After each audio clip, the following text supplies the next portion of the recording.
Much nicer. Yeah. All right. Hey, everybody. Welcome to Inspiration of No. Inspirations beyond Sunday Man, morning. it's been a long week. Welcome to Public Access America. I'm Jason. He's Jeffrey, and we are just going to talk. I decided not to script the show because I loved it so much more when we weren't doing that.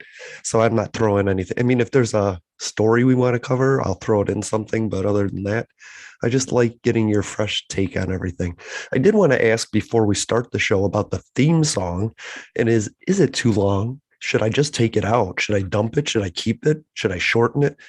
These are things I want to know because it's 2 minutes. 2 minutes of music right at the beginning. You know what I mean? So I get it. How's your day going? It's going all right. Got some good sleep. I've actually changed allergy meds. So Ooh, like I haven't had to take Benadryl at night in order to still feel somewhat human when I wake up in the nice. morning. Okay. So one of the things about Benadryl is that I mean you're in a coma pretty much, but Mm-hmm. the quality of sleep isn't the same. Right. So I'm hoping that, for, the next week or two as I'm doing this new allergy med routine that I'll really start to feel some good relief and just be able to enjoy sleeping at night without taking a ton of meds. That's awesome. I used to do that, but now I realized they make me feel jittery and then like they stimulate me in a way I don't like. So I'd rather just deal with the cold and maybe gargle with salt water or Mm, smoke an indica and go back to sleep, stuff like that. yeah, yeah, that's Yeah. fair. But that is an interesting point that we made just before we hit record. I was telling you about my coughing attack and the head cold I got. And like I can't imagine if COVID is like a percentage worse than just your average head cold, I would die. I'd kill myself. You know what I mean? Y- Because this is I- awful. and that's one of the things that, people, some people have forgotten in this is that your regular old cold and flu is still possible to get right now. And really bad. Like it's tough to deal with, you know? Well, and God, I don't know about what Florida looks like right now, but God forbid you need a bed here in Washington right now because we're Mhm. damn near at capacity. We've had our worst days of the pandemic period these last few days. Right. Our children's hospitals are all full. They're all full up. Hmm. Yeah. Yeah, and I mean, Houston doesn't have a children's bed for 200 miles plus. Right. You know, Louisiana, they're trying to ship their patients to other states because they don't have any beds. Right. You know, I I get that people are pissed that, here masking has returned. And there are people that are Hmm. pissed off saying, well, why are the rules changing with the virus? And what people aren't understanding is the virus has changed. It mutated. This is what we were afraid of, is that it would Right. mutate into something worse. And It has. by and large, most of the hospitalizations and deaths are preventable by vaccinations. Hmm. That's the worst part about this. And, everybody's going off about, oh, well, even if I get vaccinated, I can still spread it. Yeah, but your chances of taking up a hospital bed are now 1%. Right. And who are you going to spread it to if everybody else is vaccinated too? Right. And that's just it, is even if you are vaccinated and you spread it, with any luck, the people that you're spreading it to now have an actual fighting chance of this being just a cold or a cough or whatever that y'all Right. claimed it was in the beginning. Yeah. So I heard a guy it's explaining that like he didn't understand that COVID meant like a month of straight diarrhea. And he was like, if I had known like the side effects of the complicate, you just think COVID, okay, here comes the headache or whatever I can't taste. But you forget about those little things like diarrhea and like gut pain and headaches that you want to just tear your scalp off. And those are the things that people think they can handle until they're put in that situation. And then they realize they shouldn't ever have to handle that. or in my case where I had breathing problems for 3 straight months. Mm-hmm. and it was, I mean, as somebody who's an asthmatic, I know my lungs very well. I have done everything that I can to keep my asthma in check. Mostly mine was sports induced asthma, so Mm, very rarely, like when my allergies would get really bad, would my asthma flare up. But for the most part, it was like, if I was physically exerting myself, I knew how to control my asthma and my breathing and really help hmm. myself out. Well, unfortunately, that's not the case with COVID. Like, it is relentless. I have I burned through 4 inhalers in 3 months. Mm, I I took Z packs because they just didn't know what I had when I first right. was diagnosed. I literally, I have sleep apnea. So there were times when I was feeling absolutely winded that I would just go lay down and plug myself into my CPAP for a while, just Hmm. so that way I could get some relief in breathing. Right. I know that, You're almost ventilating yourself. yeah. And so you got a bunch of people who are literally on, they're on BiPAPs because their lungs are shot. They Hmm. are, people are on oxygen because they're not getting enough oxygen. I know several people, I've had a couple of family members that they're literally turning blue because they can't get enough air. That's bad. That's That's bad. bad. That's bad. I think what scares me most is watching nurses saying, I don't want to do this anymore, and literally leaving the ICU sections of medical medicine or leaving. I've seen doctors that retire because of COVID. And if you're not going to get compassionate care from the medical industry, it's going to be a painful experience for you because they're not designing things in a way that's suddenly going to make you feel better because they don't care as much. It's been 2 years of 24 hours a day shifts for them. And so to watch nurses be like, I can't do this. I don't, I can't, this is kids now. And it's really tougher after doing what they did and now having to incubate a 1 month old baby. Yeah, they're giving up. I mean, and that's what is absolutely just sad and Hmm. frustrating is, you know, and they're being treated like villains, you know? Right. They're being treated like villains for, offering the same standard of care to everybody else. And, you know, Hmm. it's to see that things haven't changed, that people are still screaming while they're being intubated that they can't be dying of a hoax. Hmm. It's And an untold story. If you follow NIJC on Twitter, which we repost, um, right now the GOP is trying to actually deport some of the non-legal assistance that we're getting. And there's a fight to actually get them $15 an hour.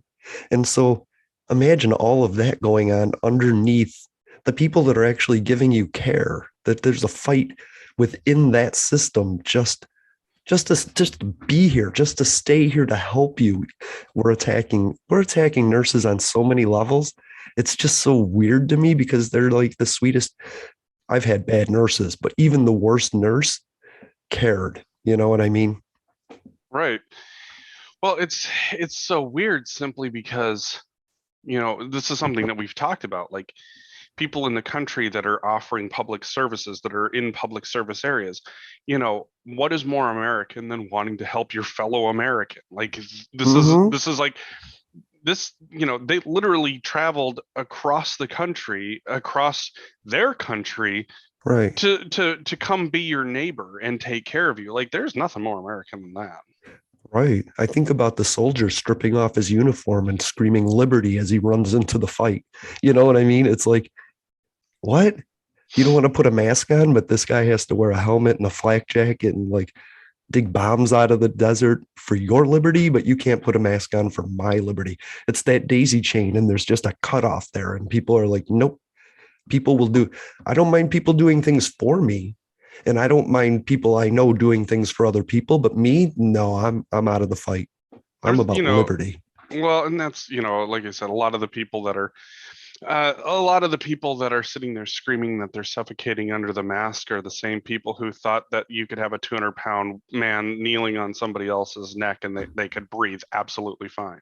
Right. Good point. So, so I mean, this is another one of those things, a lot like Back the Blue. This isn't about what it's about. you Nothing know, ever is. It's like, Unfortunately. here's the thing. If you were talk to a shaman about this issue, he would have a different perspective than a politician would, right? And so it's all who's louder and who are we listening to? There might be a voice that is even more important that we are just not paying attention to because we're so focused on the political angle of everything. But there could be an advocate out there that is dead on with all of their observations, but they're not getting out. And that's a frustrating thing that we're You know, focusing on it this way. you know what the wildest part about this is I don't know if you read the news out of Serbia here. Mm-mm, So, no. so if you're listening in Serbia, hi. Hi. Fuck, what happened? What's going on in Serbia? Come Right. on. So story coming out of Serbia is that a hermit that lives in some caves up there found out that there was a global pandemic going on and got vaccinated. Wow. That's cool. This dude literally has next to zero interaction with people, found out that there Hmm. was a pandemic, and he was like, yo, put it in my arm. Right. So from a neutral perspective, from a guy that doesn't know any of the politics, he just went and got it. So, and that's one of those things where it's like, you know, I, for as much as we shit on Russia sometimes, so far Sputnik V has turned out to be a pretty effective Hmm. vaccine. Right. Sinovac hasn't, but Sputnik Right. V has. So I got to give credit to the Russians on their Yeah. vaccine Yeah, too. they knew what to hack to get the stuff they needed to make the virus. Or make the The vaccine. That's make the awesome. vaccine, and that's just it. Is I in a state of pandemic, I do not believe that vaccines should be intellectual property. No, Like, I shouldn't. That's what I was just thinking. Russia never should have had to hack anything to get the information to make the vaccine. so to me, it's one of those things where like I think I think moving forward, my hope is that whatever health organizations are in each country and in the world look at is that when we face a global pandemic, like when something is actually called and labeled a pandemic, is that we see a greater sharing of Hmm. vaccine information that works. Like all of us at this point in time need each other to be alive and healthy if you want the world economy to keep going the way that it is. Mm. Whether it's Africa, whether it's South America, whether it's Asia, whether it's the Europe, North America, Yeah, a prosperous Australia. Russia is less likely to attack us. That's it's one of the concepts that are frequently talked about. Food for Hmm. Peace was actually a fantastic read. Places that have stable access to healthcare, places that have stable access to food, Hmm. places that have stable access to any number of your normal goods, they're a lot less likely to go fucking around with somebody else. Like that's just common knowledge. Most people are very risk averse and they don't want to fuck up a good Hmm. thing that they got going. But when they don't have a good thing going, they don't give a shit. Right. They don't, it's the frog boiling in water thing. They think a good thing is a good thing as it's downgraded, and they just want to hang on to something that's turned sour. You know, it's like, this Mhm. is what I know, like a bad habit, right? Like smoking. This is what I know. So that's what I want to do. And people, Yeah. that's how we are. I think right now it's just in politics, people are just going on like autopilot. They just autopilot as soon as it turns to politics. Oh, absolutely. And that's what's just so frustrating is that Hmm. the political autopilot has just been absolutely nonsense for the most Hmm. part. It's time for people to get back to the idea that it's like I don't have any problems with the Russian people themselves. I don't have any problems with the Chinese people themselves. I don't Hmm. have any problems with most countries' people. I mean, I can only say most countries because I can't speak to, knowing everybody's country. But, Right. you know, all of, for the most part, all of us just want the same thing. We want to have Yeah. a stable life and be able to have our needs met and want to be left Hmm. the fuck alone. Right. exactly. The women in Afghanistan aren't thinking about Jason and Jeffrey right now, you know? Hmm. And that's how it is in the world where they're just trying to live their lives. Like race isn't a reason for hatred. And I don't know. Let's start there. That's just not, that's not the way to go. I, I'm just tired of politics.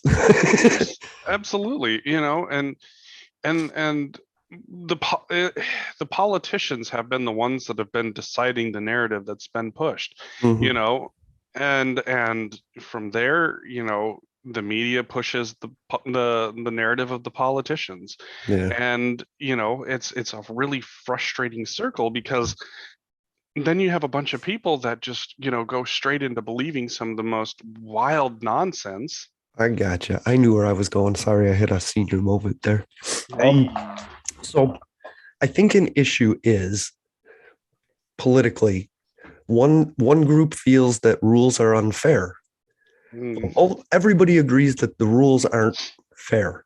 I think one side wants to go through the process of dealing with that, and the other side wants to skip the process, pick the rules they don't want to follow, and yell at everybody else that tells them they have to.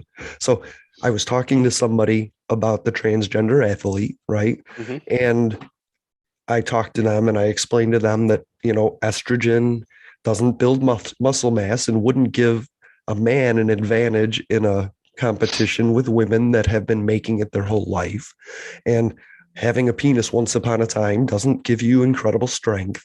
And I got through to him there and I was so excited. And he said, so then is it fair that a track star can get excluded for smoking weed? And I had to explain to him that the same set of rules that allowed that transgender athlete to participate are the same rules that disqualified the track star from performing. It's rules that decided, and those rules were made before the situation, not after. And I feel bad for the track star, but Hmm. she knew the rules, she knew the guidelines, and I know I understand where she's coming from, but it's a rule. You can change the rule, but you can't just skip over it and decide which one. So, no, the rule says this transgender athlete can perform, but we don't Yep. like that. But, and so which rules are you picking? And it dawned on me, they don't like the rules, but they don't know what to do about it. And Donald Trump said, we'll just fucking tear them down. And they're like, we like that. Cut the red Well, tape. and like when it came to the whole voting issue, it was, you know, they didn't like the rules, so Mm-hmm. instead of saying the rules suck and they need to be changed, they cried fraud instead. Right. That's my point. And You it's know, that, and from that, but from that point on, it's messaging yep. from we don't like the rules to we don't either, but we're working to change them. Let's work together. No, let's just cut them out altogether. Everything after that is messaging. And one of my more conservative friends finally made a point that we've been making for quite a while is that realistically what needs to happen is people just need to have access to get their ID cards, so that way all you got to do is show up with your ID card, show up with your Hmm. filled in ballot, and that's it. That's you it. know that's all of these voting rules and regulations that have been put in place Hmm. have been absolutely asinine, and they are absolutely about controlling in partisan ways. And what Sure. it all needs to boil down to is, do you have an ID that verifies who you are in a state database? Yes or no? Yes, Hmm. great. Then, here's, send out, mail out the ballots to everybody. Sure. But you got to figure out a way that, number one, that person that has that ID can, come in, drop off their ballot, or, for people with disabilities, make sure you have the mechanisms in place to get their ballot, get their vote counted. Hmm. Sure. I think nobody has an issue with the ID rule. I think where it breaks down is we're gonna put an ID rule in, and then we're gonna exclude certain people from participating through. I mean, let's put it online, and that eliminates a lot of people in Mississippi, right? Now they Mhm. can't get their ID, and I saw making it a federal ID might be good. And I'm even hearing people now, the pundits saying we can order food on our phone, but we can't vote. We have to make it easier for everybody. And we've already talked about that, but Mhm. it's so funny. This week I have been yelling at the TV going, yeah, that's what we said 4 months ago. Like you could listen to our episodes and hear the answers to things that are coming up today. And it's so irritating to me that they're just suddenly like, oh, this is, maybe voting rights is a disability thing. Yeah. You think so? Right. Like this wasn't difficult. Right. Like the reality has always been that, Hmm. whoever you're impacting the most, that's how you need to adjust the rules. It's like like when you think about it, it's like, why does it cost $75 to go get a state ID? Good question. You know? Hmm. That's my And point. You're pricing people out of the ID that you're requiring. And I exactly. think if you And give that's and people that's not even a Republican or a Democrat issue. I mean, that's here in the right. state of Washington, that's the state of Hmm. Montana, that's probably the state of Florida, I you don't know. have an ID because they want me to get my birth certificate, but COVID wouldn't allow me to get my birth certificate because there was nobody there. So it was like, I can't get a Florida ID, but you want a piece of paper from 1971? Like, I'm here. I want to register and let you know I'm here. You don't want to know I'm here. So it doesn't make sense that I can't get or, an ID for where I've lived for 2 years. You know what I mean? or for like some places where it's like, I show up with a US passport and then they're like, "Do you have a state ID?" I'm like, "What?" Right, exactly. Now you can take my credit card, right? Because I'm paying you for the ID and my credit card validates who I am. You know what I mean? I don't Right, understand because why you because you can't. have to have you have to have all of that information in order to get your Right. credit card. Like the idea that, with some of these ideas of what looks safe, like, oh well, you have to have, like a public utility bill to prove that you are. Yeah. It's like, okay, I'll play this game. Who's to say that I haven't taken somebody else's ID, registered a house under their name, Hmm. registered a public utility under their name? Like, Right. I get it, but for fuck's sake, like, this is one of those things where Hmm. the moment somebody's born, they should have an ID on them anyways. Like, Sure. in terms, like, just something simple and stable. We have the technology and it can get upgraded every time that they need to get it upgraded. Like, this isn't Hmm. difficult. It isn't. No, but it's made difficult for reasons to keep people out of the process. And it's Absolutely. actually, honestly, it's kind of like just throwing bricks in your backyard and letting the grass grow. You keep throwing these things out there. Eventually, when you want to do something, it's impossible because there's so many bricks in the grass. And that's what Yeah. it is. All this is old, ancient rules that have led up to bricks in the grass. So and that's the thing. It's like, it's not like it was 50 years ago when, Mm-mm. you could forge a birth certificate really fucking easy. Like, you Mm-hmm. didn't have to, you didn't have to be born in a hospital or anything like that. Literally be like, show up, hey, here's my new human, here's the information. Cool, birth certificate, bam. Here's my new human. I love that. This is not really, the technology is there now in such a Mm-hmm. way that, we can get people ID access from the very beginning and make this a lot safer and easier to control. Mm-hmm. And that way, at 18, bam, they're already in the system. They've got their ID, they can Mm-hmm. vote. Right. Honestly, that's how I've always felt about Mexico. I think when a child is born, they should be offered, like there's the application, they're born. And then one day they're just like, hey, you got your citizenship. And then they can use it whenever they want. They can come Hmm. over whenever they want because they've already been verified. We should Right. make that process easier because in Mexico, you can't apply until you're 18. And then it can take up to 10 years before you're even denied or approved. And so by then you've built a life in Mexico, right? It just, Right. I wish we could, and I wish those same people would have dual citizenship because I think that's important that they come here and we educate them and tell them, hey, guess what? This is what America is. Do you like it? Bring it back there. I love that too. Yeah. I mean, to me, like, everybody has come up with some really fucking insane solutions to Hmm. a really easy problem. Right. And that's what's absolutely crazy about it is that this thing is literally, welded, glued, zip tied, duct taped together when Right. all you needed was a bolt. Exactly, because nobody's thinking about, they're thinking about the argument in front of them and not the fire. They're talking about the spark, but not the fire. And that, like, I try to, Right. what I try and do is like follow things back to the source and like hate, right? I'm like jealousy. Can hate go beyond before jealousy? Is there a root to the jealousy that causes the hate? And I think jealousy is like a core thing. So address the jealousy, not the hate, right? And I think in politics, it's the same thing. We have a border. We could do everything we can to protect it, or we could do whatever we can to open it up, you know? And I think we need to get to the root problem instead of the rhetoric. Like we're constantly trying to bat down the rhetoric to get to the root problem, and people keep throwing up the rhetoric.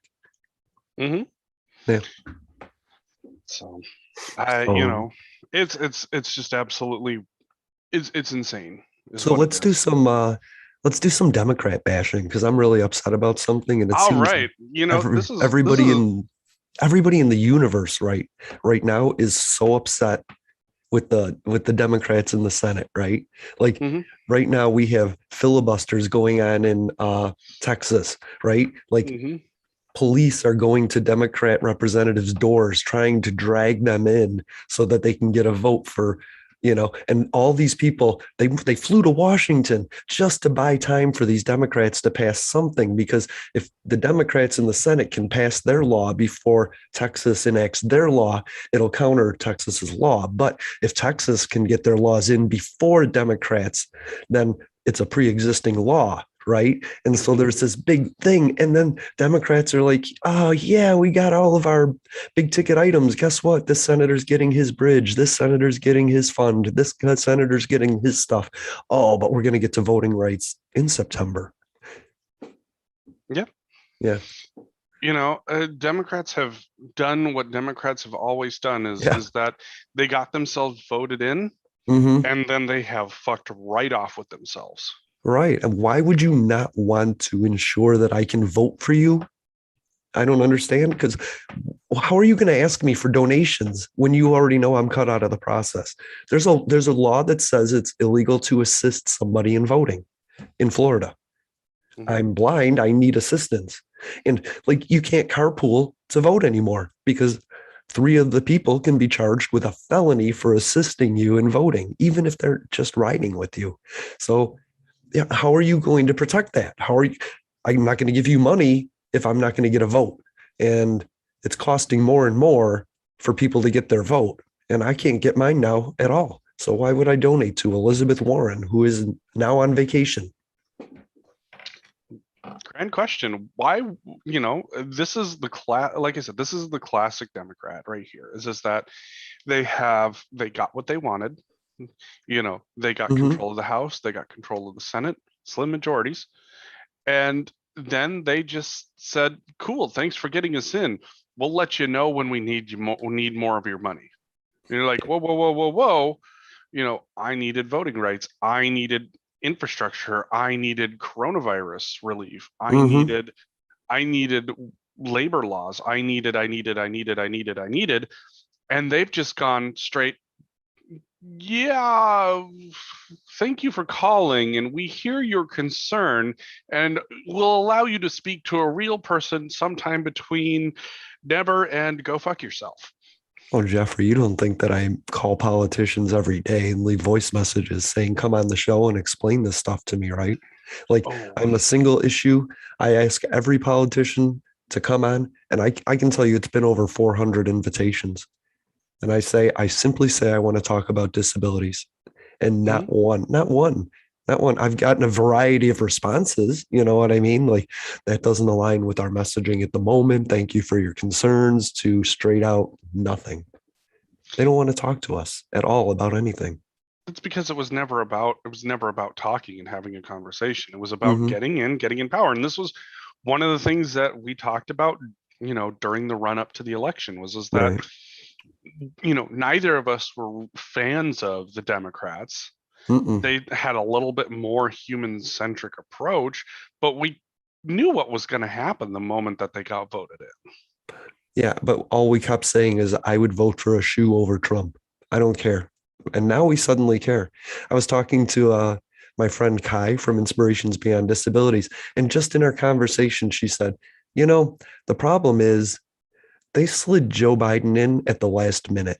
None of us were rooting for Joe Biden. We all had a candidate that we liked. And at the last minute, Joe Biden was slipped in. And I think there's a certain percentage of the population that isn't real happy with that. You know what I mean? I liked Cory Booker, Kamala Harris, Kirsten Gillibrand.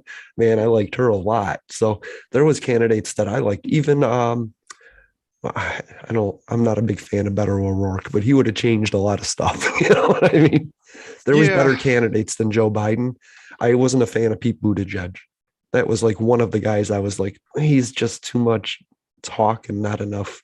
He's too much shine, not enough fucking machinery, Hmm. And I've been proven right, Pete, by the way. So, I mean, it's just Democrats are, Mm, this has just been classic textbook Democrat. And, yeah. what they don't realize is that, 2022 is theirs to lose. And everything that they're doing right now, Hmm. I'm honestly not going to be surprised if they retake the House and the Senate at this rate. But the thing is when they lose, they're going to blame it on the Republican suppression and suddenly make it a fight when it isn't. It's voter apathy. Hmm. And that's what happened in 2016. Hmm. It wasn't that there was any suppression in 2016. It was the fact of the matter was is that the DNC said Hillary is going to be our candidate, Hmm. and people were like, but Bernie, we wanted Bernie, Right. and everybody just went, now you get Hillary. Yeah. And so people were like, okay, cool, this sucks. And then somebody hacked the DNC servers to Hmm. show that they were like, yeah, no, Bernie's not getting it. We're going with Hillary at all costs. And people went, okay, cool, I see how it is. I'm Yep. staying home. Hmm. Yeah. But then after that, Hillary said, I think I'm too scared to go to Minnesota and Wisconsin and Michigan to talk to those people that are on the fence.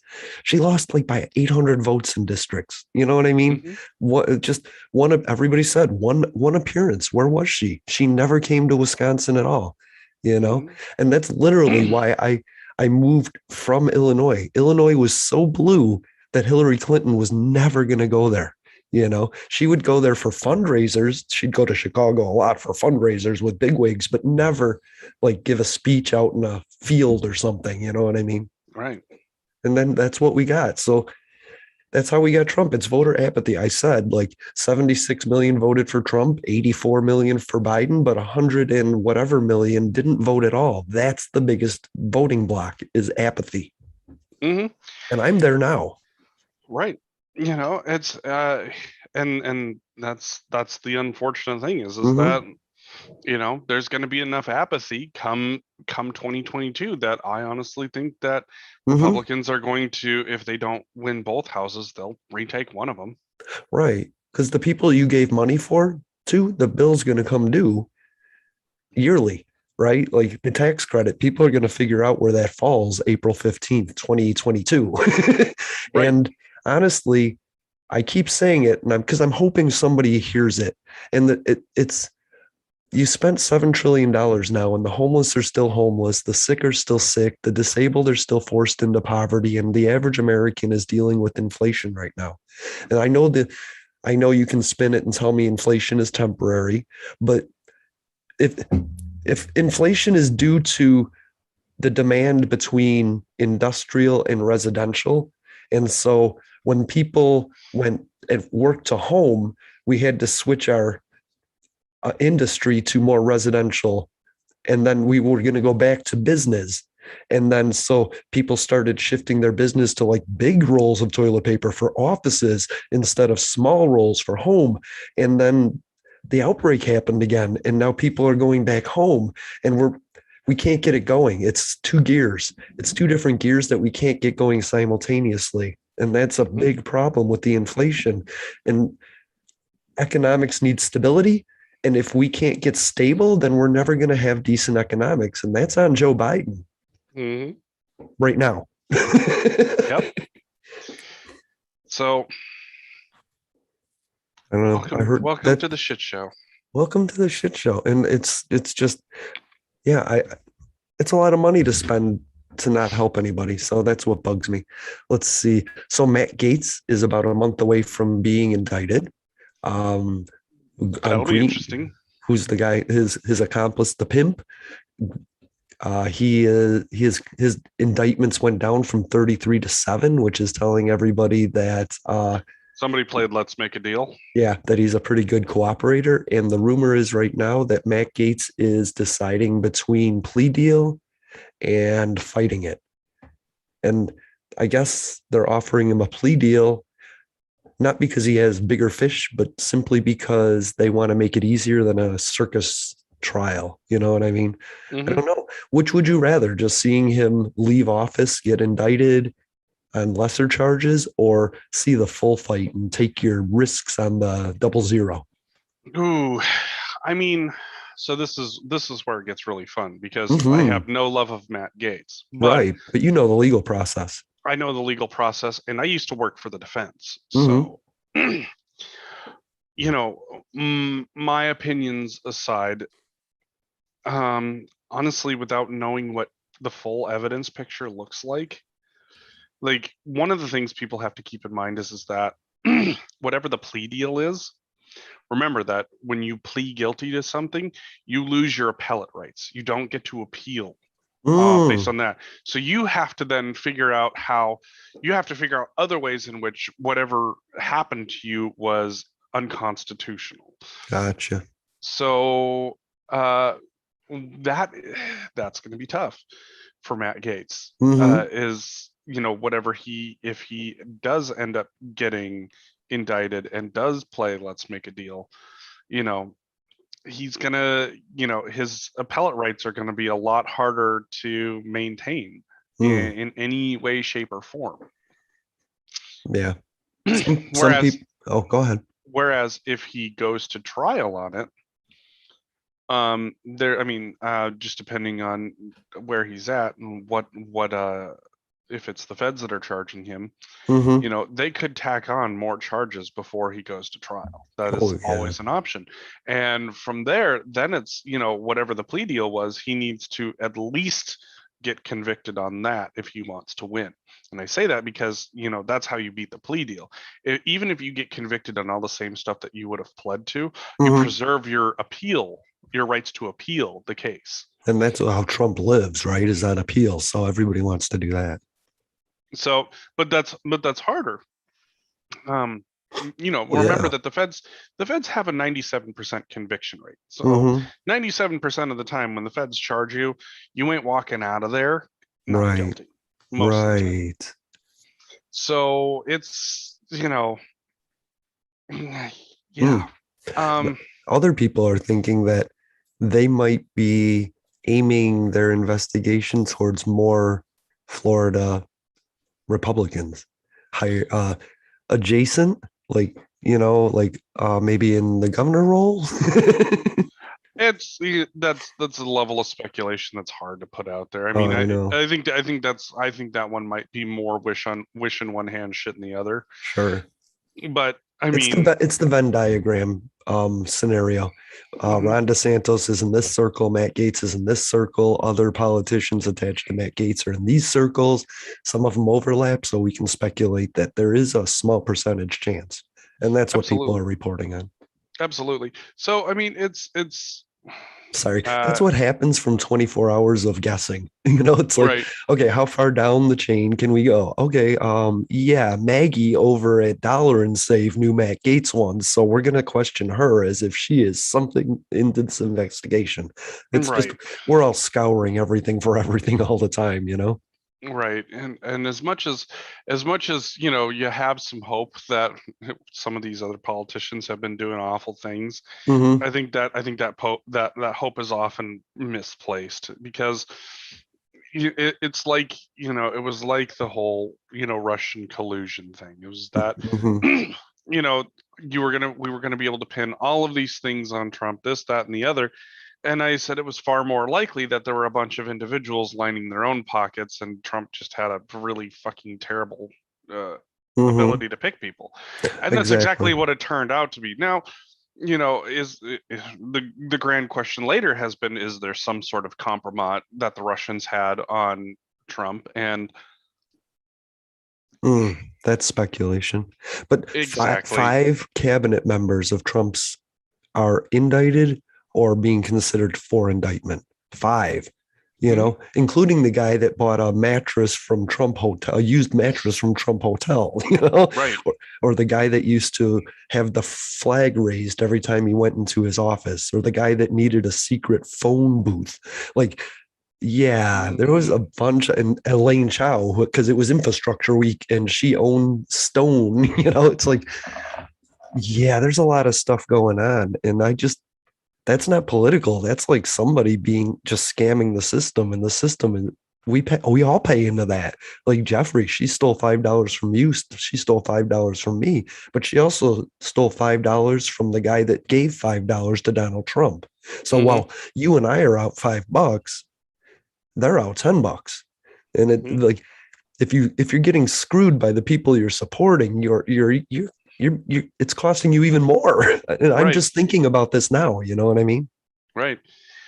So, I mean, as I tell people, don't get their hopes up on finding all of Mhm. these, you know, everybody wants this to all be, one perfect linear line, and a lot of the Mhm. times it's just, it ends with an individual. And as much as you Yeah. want it, Occam's razor, the simplest solution is usually the correct one.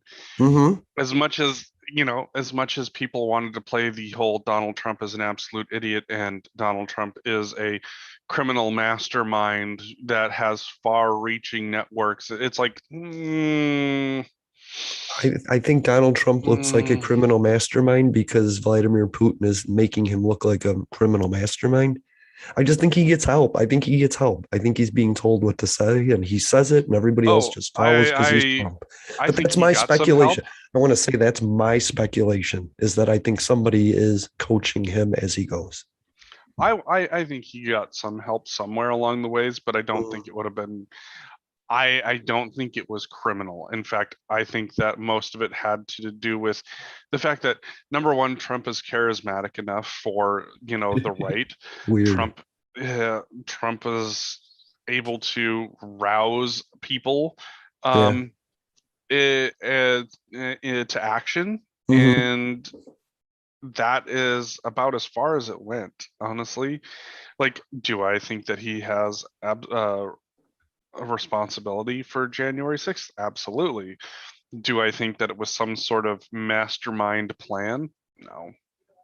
Okay. I don't think that he had some great mastermind plan for He had this. hopes and goals, but the Oh, he had event the hopes. event was organized. It The just event was might not have been organized. organized to do that, or it might have been organized and a percentage of the people hoped it would go that way. You know what I mean? So, And that's where, like, he had enough people hanging mm, on every word that, like, as we start to see some of these plea deals come out of the Proud Boys and Oath right, Keepers, you know, there's nothing substantial that says, yeah, Donald Trump was like, hey, if you guys come do this, I'm going to right. make sure you can, I'm going to make sure that you can do this. There's nothing like that that exists. And Mm, most likely, like everything else Trump has done, he got people worked up into a fervor. They thought that he had their back. He hmm. didn't. He didn't, but his But he actions was after he kind of he explain where he was oh, coming from. he's an opportunist is what he Hmm. is. Right, And so all he needed was the opportunity that people would lose their fucking shit and storm the Capitol. That's right. all he needed. Like, it wasn't this great mass directive that a bunch of people are thinking that it is. It was Mm-mm. literally get people worked up, hope that they go there. Put the right And grem- put the right gremlins in place and let them do what they do.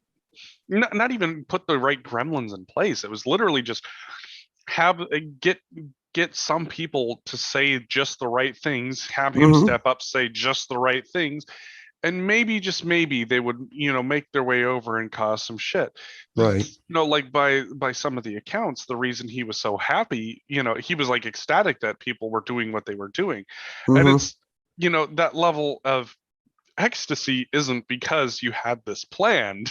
Right. What I'm saying is you can put a Molotov cocktail by the furnace and walk away and say, I'm not the one that blew up the house. Right.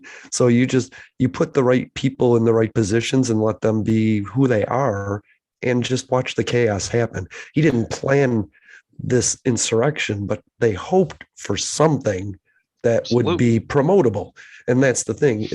That's how Donald Trump never gives direct orders. He just puts the right people in place. Roger Stone being in the right place and then bringing the Oath Keepers in was just a bunch of gremlins being put in the right place, doing what gremlins do. And Donald Trump was like, all right, I'll take that. You know what I mean? Right. And like I said, he's an opportunist. Like Mm-hmm. this was never some great grandiose plan that a lot of people are hoping that it is. Right. And the reality is that like everything else, I highly doubt that they're going to find anything that's going to put him as this master planner. I think that there's definitely an element of dereliction of duty. And Mm-hmm. if Oh and I yeah. know they can prove that. That Mhm. that beyond a doubt is easy enough. Right.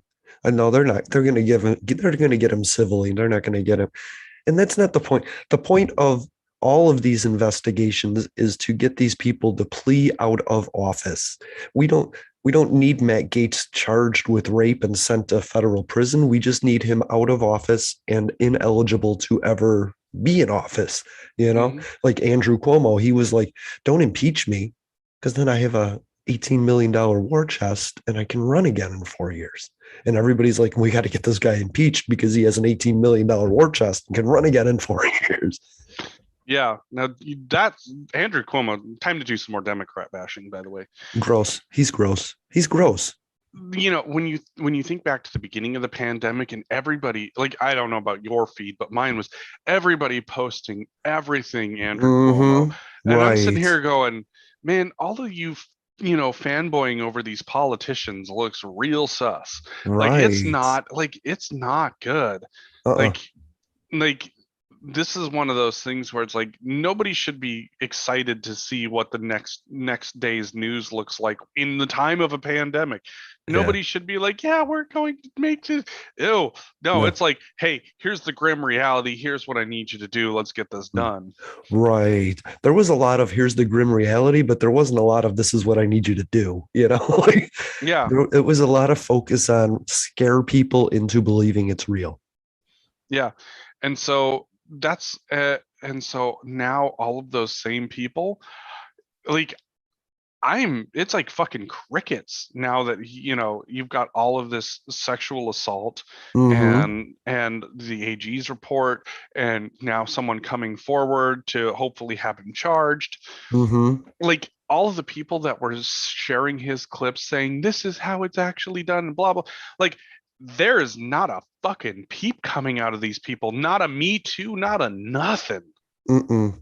No. and that's and that's how Republicans go. This was never, like, that's how they end up looking at this shit and going, okay, Yes. this was never about sexual assault, this was never about me too, it was about the fact that you just don't like the Republican Party.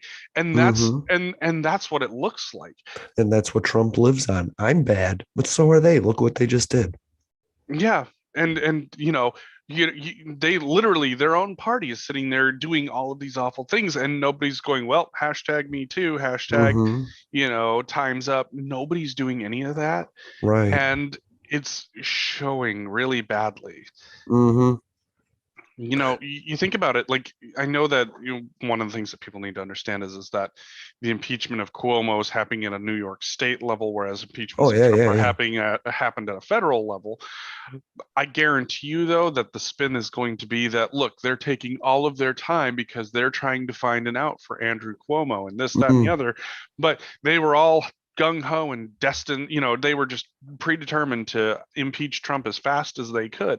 Mm-hmm. I mean, you literally didn't have anything as damning as the New York AG's report on Cuomo, like you did with the impeachments of Trump. You did not Right. have that documentation in the Right. same ways. I mean, literally, that document from the New York AG's office should have been, all right, boom, we're moving into impeachment. Let's go. Mm. Good And point. they're like, well, we're going to take our time. We're going to go through this. And I'm like, Mm.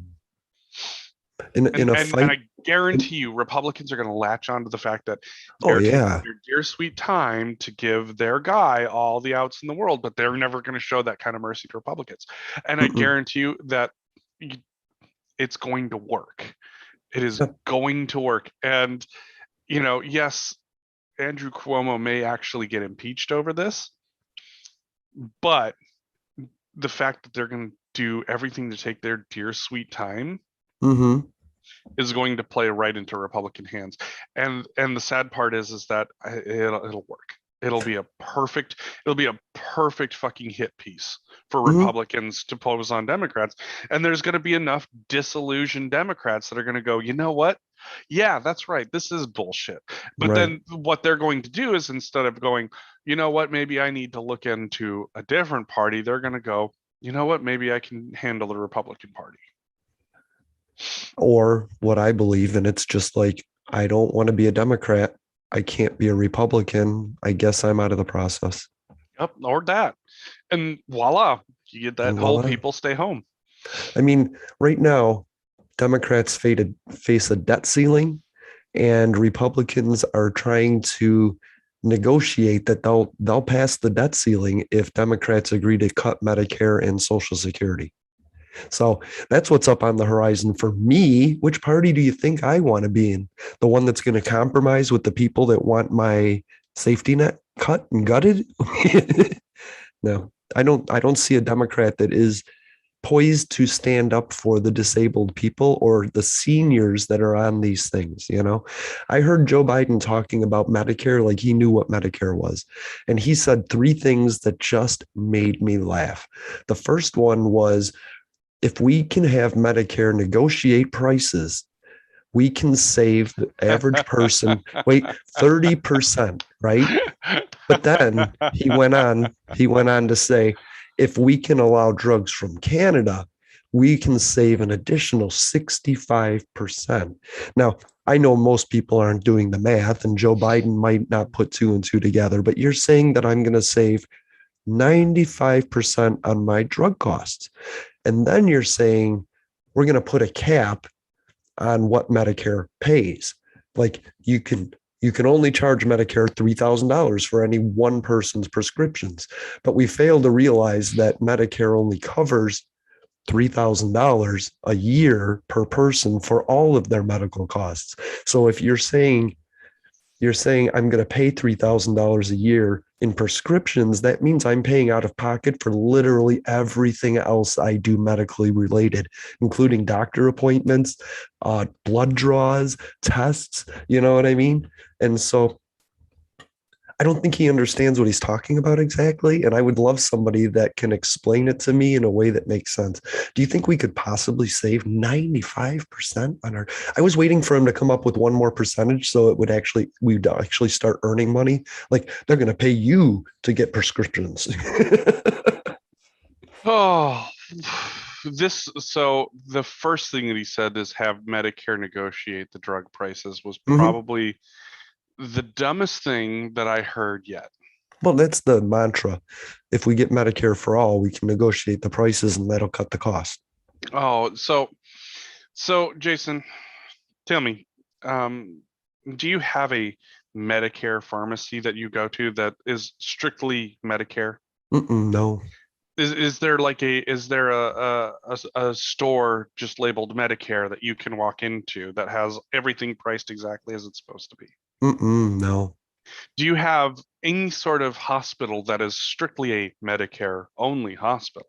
No. Hospitals are scary. So let me get this straight. The organization that literally has nothing, they don't ship prescriptions, they don't have doctors, they Mm-mm. don't have any of this, think that they're going to actually have the ability to negotiate prices for their people who are literally going to regular ass pharmacies around the country. Mm-hmm. Yeah, and Medicare is administrative. Like there is no boots on the ground action. I never thought of it that way. But yeah, they say like if you get rid of all insurance and give a Medicare for all, you're going to reduce the administrative costs, right? But I think you're just kind of shifting cost. and you're growing a new administrative thing. And like you said, then we give the government more money for that, and then they give us a little bit back. That's how it's going to happen, right? Hmm. Yep. And Because their so, their goal is to get the most for their money by paying less, right? And negotiating this stuff. Yeah, the way they're negotiating isn't for me.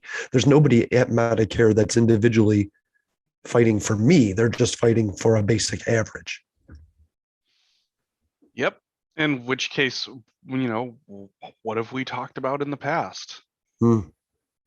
It's like the fact of the matter is that unless you have some type of centralized system where this stuff can be negotiated, distributed, Right. none of it makes any sense because what are they going to do? They're going to negotiate prices. Okay, cool. So does that mean that they're going to require all of these drug providers to now ship their Medicare priced medicines to all of Mm-hmm. these pharmacies around the world? No, that doesn't make, or around the United States, it doesn't make any sense. Right. Physically speaking, it does not make a damn bit of sense in order to be able to do that. Hmm. So as much as we would all love for that to be a thing, it's not going to be a thing. Like you have to have some type of mechanism in which you're negotiating the prices for everybody. Mm-hmm. Because okay, cool, so how many people are on Medicare? I have no idea. 38 million disabled people. So let's just say that maybe there's maybe 50 million people on Medicare, right? Well, there's a lot of seniors on it. So I would say closer to 7,500. 75 million. Yeah. Yeah. Just between Okay, the seniors and the disabled people and the combination of the two. so what you're going to Sorry. end up, 50 to yeah, 50 is easier to do the math quicker on this it on the doesn't, it really, fly. no, I mean, the thing is, it's not about the math. It's about understanding the fact that you have 75 million people that are going to be, potentially negotiated under for Hmm. one set of pricing, but then you have the way that that's going to get offset is the other, you know, 275 million people Hmm. that are in the country are going to see their prices go up Yep. because they're going to make that up elsewhere is what's going to happen. And what'll happen is there'll be a product marketed towards those people and then a cheaper product negotiated for the poorer people. Like there's Viagra and then there's generic Viagra. Generic Viagra works all right, and Viagra, you're going to kill yourself. You know what I mean? So it'll just be marketed that way, and there'll be a two-tier medical system as there always was. Yeah. Hey, Jeffrey, thank you for being here. Yeah. We're gonna record our next episode coming up soon, and it's gonna start with one word: Afghanistan. Welcome back to Public Access America. Afghanistan is like the trilogy of Joe Biden's worst week, and it is like the pillar of American disasterism. You know what I mean? So, okay, so this has actually been a great conversation that I've had with a bunch of my more conservative friends. Nice. And this is one that I definitely think that uh there's a lot of blame being thrown at Joe Biden. There's a lot of blame being thrown at Trump. There's a lot of blame to be thrown out everywhere. Mm-hmm. So let's break this down. Jason, if I were to train you for 20 years to do something and you couldn't do it after Mm. 20 years, Yep. is that a problem with the training? Is it a problem with willpower? Yeah, I think it's the willpower issue. Because here's the thing, like, it's not like Afghanistan doesn't have people that are capable of fighting. Right. That's absolutely not the Oh case. no, the numbers are 70,000 Taliban. When it started, 70,000 Taliban, 330,000 Afghan soldiers. National forces, yep. Right. And they have airplanes, and we are still helping them maintain their airplanes. Hmm. Hmm. I think the boogeyman has a better message than stability does at this point. Well, that's just it. Is that, you know, to break this down in any sort of semblance of sanity is that it didn't matter if it was 10 years ago Mm-mm. or 10 months ago or today or the end of the month. What we're seeing happen was going to happen. Right. And In the Middle East, the enemy doesn't put on a uniform and go to war. They're fighting in their homeland. So everybody kind of looks similar. There might be a certain color that represents a certain faction. There might be a certain way you wear your beard, but it isn't as easy as there's a uniform, kill it. And that's a real issue in maintaining peace and stability in a region that isn't yours. so the funny thing is that a bunch of people were absolutely pissed that Donald Trump was making deals with the Taliban to get us out of the Mm-hmm. country. Right. I got to give Trump credit because this was going to happen whether it was Donald Trump or Joe Biden. It didn't matter. Mm-hmm. Yeah. I don't place any blame on either of them. The idea that if this would have been more orderly if this had been done at the end of May, Right. like it was negotiated under Trump Mm-hmm. versus the end of August under Biden, like it's laughable at best. It's Obama trying to pull out and Trump grabbing his hips and then Biden grabbing his hips. They've been trying to get out that long. It's yeah. It's What the was worst pullout ever. yeah, this pullout method doesn't seem to work. but Right. but think about it this way: the Brits couldn't tame Afghanistan in the Mm-mm. 1800s. No way. The Soviets couldn't tame Afghanistan in the Mm-mm. 1980s. Right. We were there for twice as long as the Soviets, over twice as long as the Soviets. And guess what? Yeah. We're losing too. And they used the Soviet stuff that the Soviets left behind to fight us. So Which we bought from the Soviets and gave to them. that's But, so funny. That's so funny to me. I've the been trying to study the how the Middle East became the Middle East, and it gives me a new perspective on Afghanistan entirely. Like people people have been messing with the lines drawn in the sand in the Middle East. Yeah, like you said, since the 1800s, since World War One, Britain has been trying. World War Two, they tried dividing it up, and the truth is like the lines that were made, Egypt or Iraq and Iran and Afghanistan, Syria, those aren't.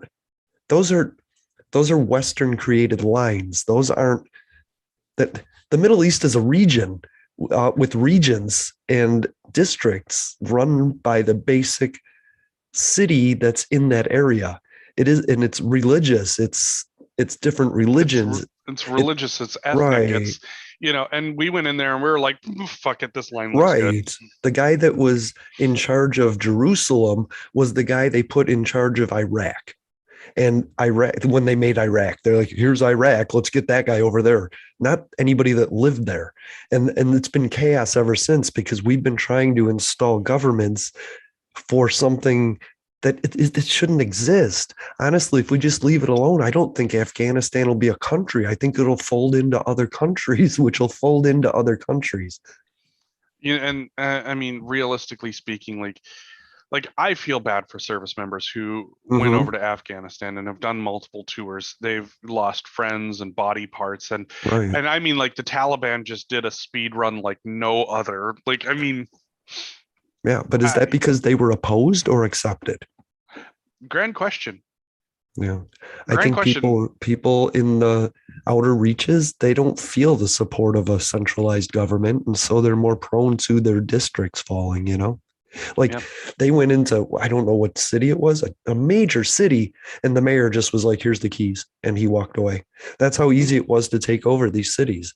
And I understand individually there's women that are scared and there's men that are scared and you're to work for us or die. But that seems in the region, in that area, to work. And that's a shame. And and that's the other reality is that Hmm. if their democracy only worked because we were out there with our planes and tanks Right. and everything else, then that democracy was never going to work, period. Mm-mm. It wasn't. It wasn't. But maybe if you just leave things alone, something new will grow that you can work from. Maybe, but most likely it's not going to look like that. So, Right. I mean, I feel badly, I do too. for 20 years of complete incompetence Mm-hmm. and the costs that all of us have paid for You know, financially, physically, emotionally. yeah. In 20 years, we could have gone house to house and said, "Hey, would you like to go somewhere else?" Like, "Hey, Uzbekistan is willing to take you," or we could have done that for everybody and just cleaned out Afghanistan and just left it to the people that want to destroy it. Or for 20 years, we could have just like, not done anything and not spent any of that money, Right. you And know, negotiated prices for the minerals instead of trying to take them over by force. we Yeah. like the amount of money that we spent Mm. in bombs and time and fuel and Hmm. like if there was any question as to whether or not it was worth it, I It would, guarantee you that I guarantee you that there are going to be very few people that sit down and go, yeah, no, that was totally worth it. I, I'm I can't see how taking over poppy fields and guarding them with the military for our pharmaceutical industry while they raped us and made us addicted to opiates. I see a direct correlation in that, you know what I mean? And that wasn't a benefit for anybody in America. We as citizens funded our own destruction, I mean, basically, to me, because we go into a place for resources. We don't go to war for ideals anymore, you oh know? hell no, it's been a long time since we've done anything like that. Right. A long time. I honestly think, okay, Russia, take over Ukraine. We're going to take Cuba. Oh, you're giving Ukraine back? Okay, you can have Cuba.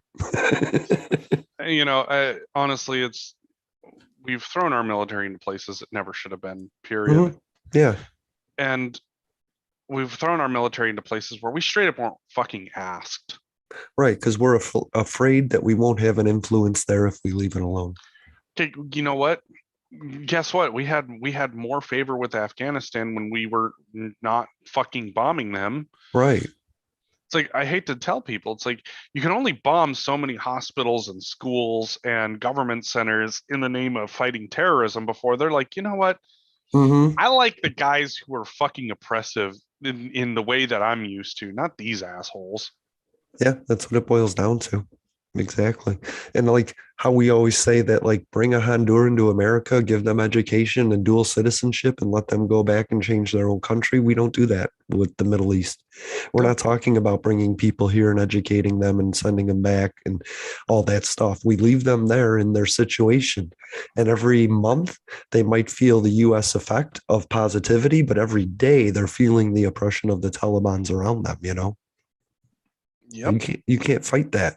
You can't fight that. Society is right there. And I'm not supportive of any Sharia law that the Taliban believes in. Like, I don't like their treatment of people. I just think if anything, we should have been giving people an option to exit somewhere we knew was going to be dangerous to them. We did nothing for the men and women that organized people and educated people and are now left alone. And like, even the interpreters, of course, like, it was just such a failed exit. It was like the worst pullout in ever. That's what I'm Hmm. saying. No, it's absolutely special. Like Mhm. I mean, like I said, like I'm a gamer. I love speed runs, and this speed run was like this is the speed run that's put them all to shame. Like Yeah. it's absolutely insane. I mean, I knew that Afghanistan was going to fall, but I didn't think that it was going to be like, yo, hey Vietnam, heard it took you 2 years after the U.S. left. Watch this, Right. motherfuckers. They ain't even out the fucking door yet. Right. Everybody's comparing it to the fall of Saigon. And in all reality, Saigon lasted 2 years after we left. Mm, We ain't even out the door, 2 days before. right. And Like that's the crazy part. what's even worse is Joe Biden is upset about that reference, yet millions of young Americans don't know what the fuck that is. Yeah, You know what I mean? And the combination of those two things, there's something weird about that. The pundits are going, it's like the fall of Saigon, and everybody in America is like, what? and my hope is that maybe the Vietnam generation and the Afghanistan generation will be able to sit down and have some talks, because I know a few people, that served, and they're feeling pretty punched in the stomach right now. Yeah, I believe it. Like, like they're really wondering, what the fuck did I serve for if this is what it looked like? I'm like, you gave your best effort, you Hmm. gave what was asked of you. Like, this is one of those situations where it's like, you shouldn't have been over there like this. Period. End of story. That's agreed. That's agreed. It's like, yeah, we were pissed after 9/11 and we wanted some fucking revenge. But then it became a different monster. I mean, when we said we went in there to get Osama bin Laden, and we did over Hmm. 10 years, over 10 years ago. Right. So why the fuck were we still there? Because nobody wanted to pull out because they knew this is what would happen. And nobody wanted that happening on their watch. You know what? And guess what? It didn't matter. This was what was going to happen. You have places that they want democracy. They're going to fight for democracy. Hmm. And it's not our job to fight for somebody else's democracy. Period. End of story. If they want it bad enough, you get it. You'll get it. That's Period. I. You'll ask, you will have the fight. And that was the thing, is that nobody in Afghanistan was asking for American democracy to come in Right. and show up. We showed up and said, guess what you're getting, motherfuckers. And they went, 20 years of oppression and the Taliban are going to come back. And we were like, haha, no. Meanwhile, 20 years later, we're like, oh, fuck, they were right. Yep. But we knew they were right for 20 years, and that's just it. Obama knew it, and he couldn't get out because he knew it would collapse. So he just reduced forces, and then something would erupt, and Trump added forces and then removed forces. But nobody can pull out.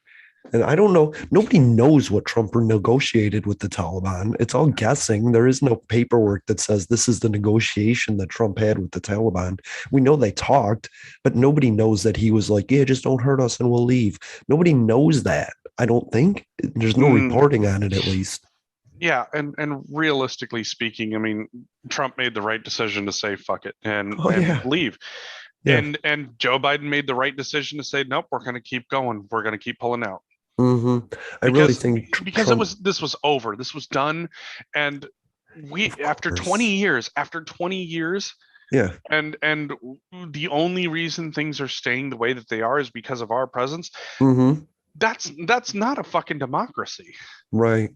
Like I said, support the people that want your form of democracy by removing them and bringing them to your form of democracy. Like, stop trying to be the oppressor and just start bringing the people that care about democracy out of there. We could have just talked to people and said, "Do you want to get on a bus and move to a country and apply?" We could have done that over the 20 years. We could have used diplomacy and Or you could have and taken a fucking, you could have taken a fucking look in the history book of what happened in right, Vietnam. I or mean, anywhere, or just in the this Middle is East. this is literally a fucking play-by-play of what happened in Vietnam. It's just that we don't have Agent Orange. We had drones. Right. Oh my God, that's so hilarious. I saw a statement. So the UN came out with an environmental impact study, right? Mhm. Devastating, devastating. And I didn't read it, right? Maybe you read it and we can talk A about it. little bit. But I saw a comment underneath it that said they control the weather. And I was like, bitch, what the fuck? But then I'm watching a story about, remember the fire in the Gulf? Like, and they Mhm. were spraying water. Apparently, they put drones in the clouds to make it rain. And I was like, bitch. It's that kernel of truth thing, right? Like, they salted a cloud and made it rain so they control the weather. So therefore, an earthquake in Haiti, we shouldn't really give a fuck about as global, you know? Ah, you know, this is You this is this is one of those things where it's like, whoo like that. wee, You like that, right? And that was so abrupt. That was a transition on the fly. boom, all Boom. right. Nutsack. Like, yeah, cloud seeding has been a thing for a while, and we know that it's possible to do. But in terms of controlling the weather, I would say that if we could control the weather as much as people like to think that we could, Hmm. this is some fucking shit application of that control. Oh Looks about yeah. like our ability to establish democracy in Afghanistan. Last year we had like 16 hurricanes, and like by the eighth one, I was like, is Donald Trump like playing with a switch on the wall he doesn't know controls Click, click, hurricanes? click, click, click, click, click, click, click, Yeah, click, click, click, click, what click, does click. this do? What does this do? Meanwhile, Noah's like, "Oh fuck this asshole again." He's got a Sharpie and the button. Yeah. So yeah, no, no, no, and no. I mean, are there ways that we could do better Mm-hmm. and possibly have more control over the environment? Absolutely, there are. And Mm-hmm. here's what it looks like. Number one, it looks like desalination of ocean water and Oh adding my water into God. other places. It looks like switching over your combustion systems from gasoline to hydrogen combustion. Mm-hmm. I mean, the reality is that hydrogen combustion engines would work and they would work very well. And guess what? Their product is water and water vapor. Mm-hmm. You put more water vapor into the air, guess what? Gonna get some more clouds and some more rain because that's kind of how it works. And more clouds and more rain reduces the heat. Yes. Yeah. And and when you are not burning hydrocarbons and are now just burning hydrogen, you don't Mm-hmm. get the greenhouse gases. So if you don't have greenhouse gases, guess what that means? Less heat getting trapped, cooler temperatures. Right. It means cleaning up the oceans so that more plankton can build up and create more oxygen. Hmm. Yeah. Do you know So the Amazon now is taking more, it's putting out less oxygen than it is taking in. it's a net carbon producer, yes. Yeah. Yeah. It's no longer feeding us, it's harming us. Well, it's not that the Amazon is harming us, it's that people are fucking burning the shit out of it and they're Hmm. allowed to. Right. So Ugh. Ah, that's Bolsonaro for you though. yeah. Yeah. That's a COVID filled rant. I don't know. Oh, it's this is one of those things where it's like this is an absolute shit show. Mm, And guess what? We got front row tickets and we didn't even want them. right.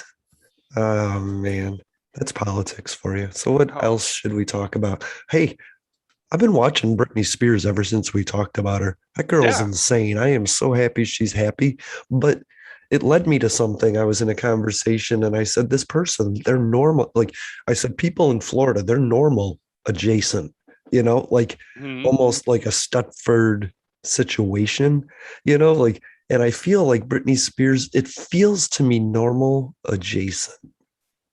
Well, how could anybody ever be normal when you're forced to be a child star? Right. Number one. And And you're a then performer. You earn your money performing. and you go from the Mickey Mouse Club to, hey, we're going to put you in this really scantily clad Catholic schoolgirl outfit with your midriff Mm-hmm. showing, and we're going to sexualize Yeah. you as young as possible to make as much money off of you as possible.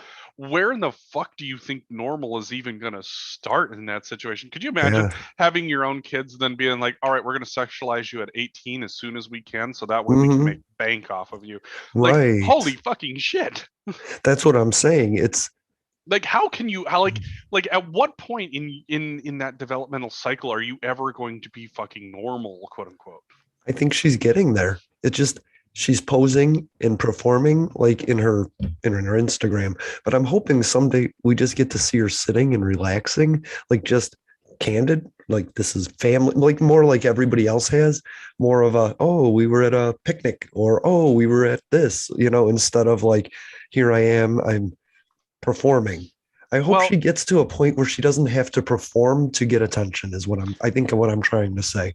When well, she feels comfortable like that. or if she wants the attention, let her have the attention that she wants. I mean, Of course, like of course. like when she posted that fucking topless selfie that she had Hmm. herself covered up on, I was like, you know what, fucking fantastic. Everybody else has had the chance to own your body, why not let you own your own body?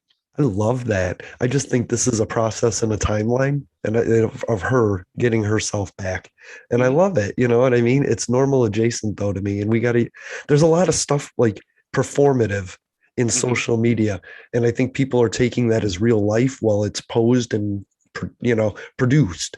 And Mhm. so I just normal adjacent is a cool word to me. It's a new concept to me. I'm looking at things Normal as real adjacent. or normal adjacent. Normal or normal adjacent. Well, and here's the question though, is what really is normal though? Like, you ever sit down and ask yourself that question?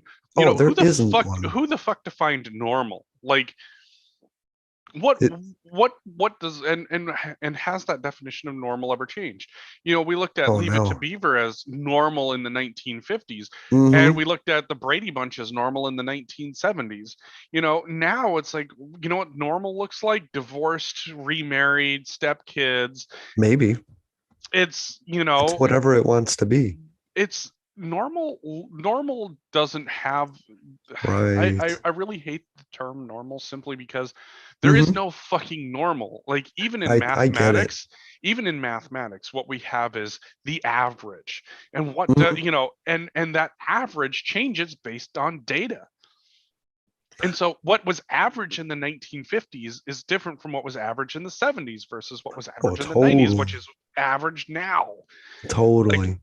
averages change, and that's great. So the idea that normal is a thing that fucking exists is just absolutely insane. So normal should be replaced by average. What does the average look like? Tell me what the average. Okay, I like that.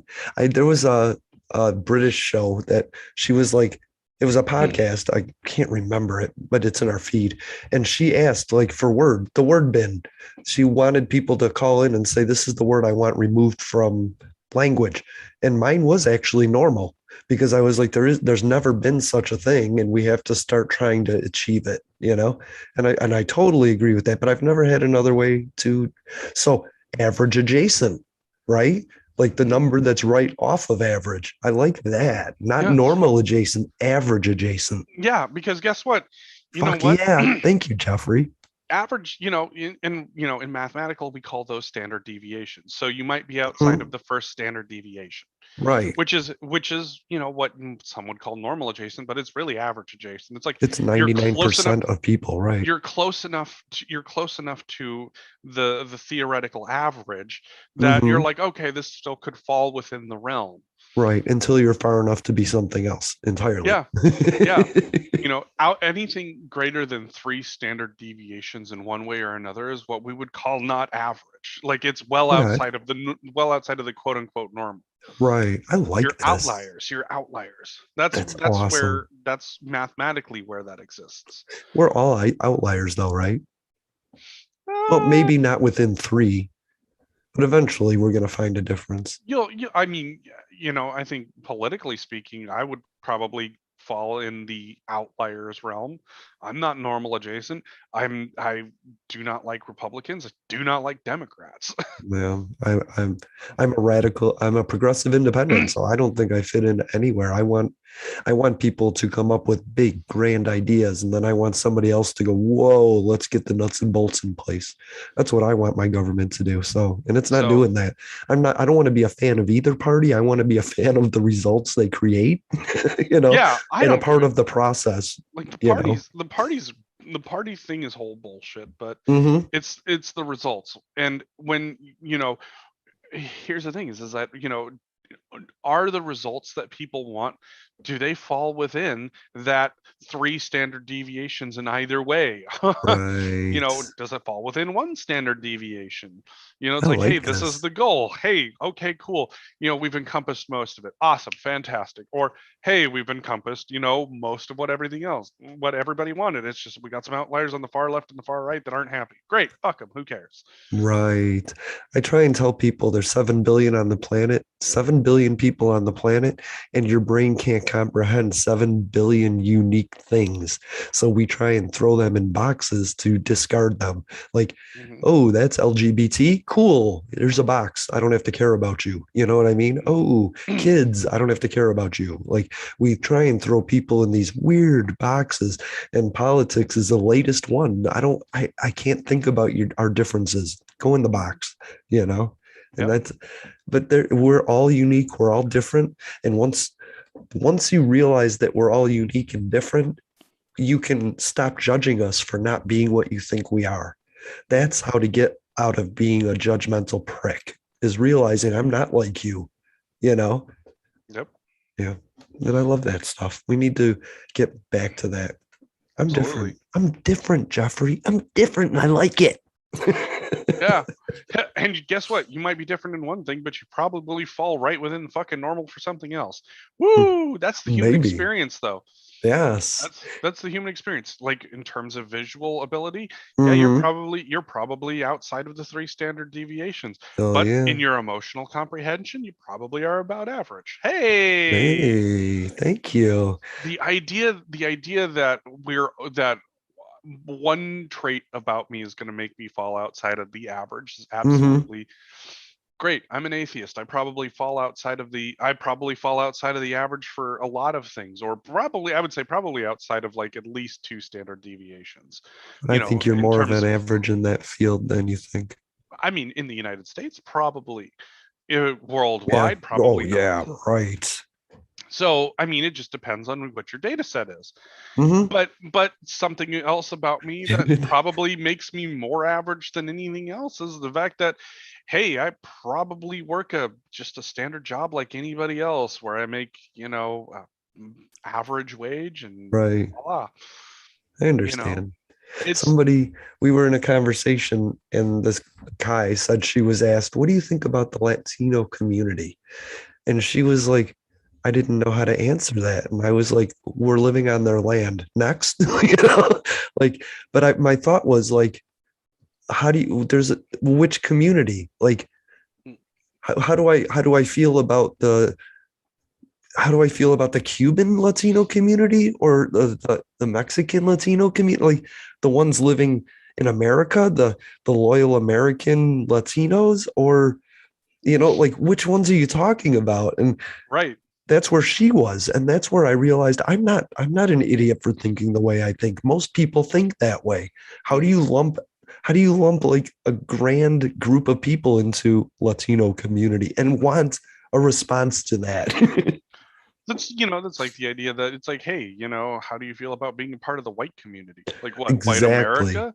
Are we talking Germans? Are we talking the English? Are we talking the Polish? Are we Right. talking the Russians? Exactly.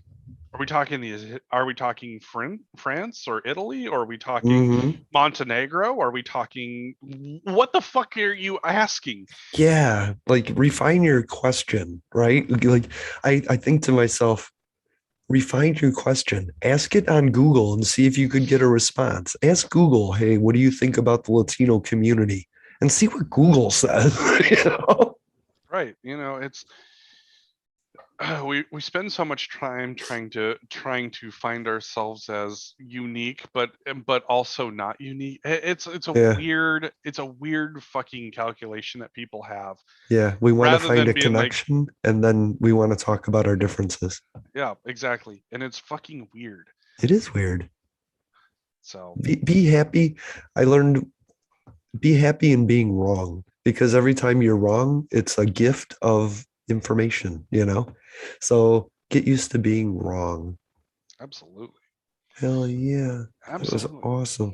I can't think of anything else in the news I really wanted to talk about. Hmm. Shit, man. Shoot, it was a tough week. I've been sick all week, you know what I mean? So I didn't really Yeah. follow much, but I was just yelling at the TV, like I can't believe they're saying I can't remember what I was yelling about, but I was like, yes, it was, oh, I'm sorry, Jeffrey. Dude, like I get it, man. They were Like, talking about like an amendment, a voting right amendment. And I was like, yes, like because we were talking about on a different show, um, a gun rights amendment instead of this vague line in the Constitution. And like, why isn't voting rights an amendment? Why are we trying to patchwork it up when we could just put a paragraph in the Constitution and call it a day? Put it on the hard drive instead of an app. You know what I mean? yeah, I mean, quite literally, all it has to say is, You all get to all vote. legalized citizens of the country are eligible to vote. Period. End of story. That would be Like, awesome. quite literally, born in this country, legalized to vote. Right. Like, Yes. and it's like, well, how do I know? Hey, look, when you're born, you have all of your information entered into a state Right. database. Congratulations. Yeah. Ah. exactly. And it's these little things the news says, and I'm like, man, we talked about that. Like, Mhm. are are you listening and just getting around to this stuff? Or are you just figuring this out? Are we that ahead of the curve and innovative in our thought process? Or are they slow in covering what we're covering? Yes, we're Like just you gonna go you with yes. mentioned you mentioned desalinization, right? I Hmm. watched a Vice TV show on the Colorado River and how many people it feeds and how they're trying to negotiate water rights in Arizona with farmers and developers and all of this stuff. And not once in the hour did anybody say we're turning to desalinization, And I'm thinking to myself, it's a plant. Put it up and it will give water to people. Do it, put it on Alcatraz Island if you think it's going to blow up. Put it on the coast if you don't. Well, and I mean, quite literally, there are places out there where they're trying to figure out how to create, floating plants, floating Yeah, desalinization plants. Like, right, there is no reason why the coasts should be robbing all of the right, water from all of these inland places to feed these right. populations when we are perfectly capable of supplying enough power to have desalinization work. Yes. And, you know, I thought about the long-term benefit of that because with the ice caps melting, we're really turning the ocean slightly more fresh water, the balance is off. And by putting our excess salt back in, it might help to rebalance that because that stops weight that Hmm. that stops, I don't know what the term is, the flow of water around the planet is the amount of salt in it. Hmm. Temperatures more so, because one Hmm. of the things Yeah, that yeah, they're yeah. concerned about is that with the amount of water that is coming off of these glaciers, that it will fuck up some of the Gulf Stream, like the Gulf Yeah. Stream, for example. Thank you. And The Gulf Stream, right? yep. And so one of the things that they were talking about is that if you fuck up the Gulf Stream, North America is going to be in for some chilly days. And I'm sitting here going, how cold are we talking? I'm from Eastern Montana, so I'm Yeah. used to some fucking cold weather. Oh, I could go for some cold weather, but the Gulf Stream is what brings the cold water from like near Greenland down around us, and it cools off that water. Without that, I would only see it heating up. I don't know. That's It's interesting. I mean, I'm just somebody that watches shows about this stuff, not somebody that studies it. and realistically speaking, like all of the water needs that like we've talked about before, like our understanding of what water needs are has to change. Like Mm-hmm. this Yes. fucking push on everybody having these green lawns, like Mm-hmm. really, is it that necessary that your lawn is green? Think about it. Yeah. I mean, do you really have to go outside and cut your lawn every fucking weekend? My lawn is brown as shit right now Right. because I refuse to artificially create work for myself That's so smart. and waste water on something that has a natural cycle of browning out, and then as soon as it starts fucking raining here again, Yeah. it'll green up. Right. No, I totally get it. Why are you building developments to move people from the east to a place where there isn't enough water for them? Like, why are you building developments when you could be developing technology to create that water, like we need alfalfa and the alfalfa plants are dying because you're diverting water to developments because it's a political process. What the fuck? Like, Or like, hey, great, so let's say California doesn't want any fucking nuclear power. Great, let fucking Nebraska or yeah, Kansas yeah. or South Dakota, whoever, let them build nuclear power plants and supply power across the country that can Hmm. desalinate ocean water. Like, this isn't a difficult question. It's like, step out of the fucking way. Like, if these guys want to be power generating powerhouses for the rest of the Sure. country using nuclear energy, a clean energy that's going to put people to work in high tech positions, Hmm. by all means, let them fucking do it. Like, if like sitting down and going all nuclear is bad, and then having states that go, you know what, I have a risk tolerance for nuclear. Yeah, Let me do this. sure. That man, you just blew my mind. Like the power for the plant doesn't have to be where the plant is. Nope. Fuck. you could put the power in Mexico, you know? You could literally build power plants anywhere from Canada to Mexico. You could Fuck, you know literally what? build power plants all over the fucking place. Well, You, yeah. and in places where there's more solar, great, build more solar power. In places where there's more wind, great, build more wind power. Yeah. This isn't difficult, and I get it. Right. People are afraid of Chernobyl and Fukushima style meltdowns. I I get it. don't But think so. these plants that they have designed now are not 50-year-old fucking GE reactors. Yeah, They're not even 50. They're like 80 now. From the fuck 19 G. fucking But from the 19 fucking 50s. Like, yeah. for all the people out there that have yelled trust the science, look up the woman who has gone through and made these thorium breeder reactors. Mm. Trust, if you're going to sit there and yell trust women and trust the science, I'm going to tell you to go take a look at this female scientist who's come up with this reactor, and I'm telling you, trust the science, trust the You could woman. put this stuff in Death Valley. Who cares? You know what I mean? Quite You could bury it underground. There's a lot of things you could do with that stuff. There's a way to maintain safety now in ways that we couldn't do in the 1950s. literally, you could bury these things under a fucking mountain, and if it does go fucking, full nuclear reactor, Yep. literally, you just fucking bury the mountain. Right. Cave it in. You Like, literally just seal it off with a bunch of blast doors. Whee! yeah. I mean, there was we haven't been the safest with our nuclear arms, you know. Like I was watching a show and there's been 32 broken arrows, and that's like nuclear bombs that are just lost and dropped, and like I think they said 16 are recovered and like, you know, like recorded, but there's a whole bunch of just nuclear weapons that are, Oh, Russia's missing a whole fuck ton as yeah, well. so are we. Yeah. Uh-huh. Oh yeah, no, it's terrible. Yeah. I think nations need to get past the idea that nuclear weapons are the wave of the future, because Uh-huh. let's face it, irradiating the entire fucking planet is a terrible decision. What are you going to do? Yeah, you're going to nuke your enemy, but you're also going to nuke yourself. Right. The plans were released about, like, you know how you plan for a war, and I guess the plan for war with nuclear Russia was just shoot all of our missiles at once, Yeah. and then hope to God they're not around to shoot all of theirs at us. That was the plan. Like, we're going to kill hundreds of millions of people on both sides and destroy three-quarters of the planet, Yep. but we'll survive.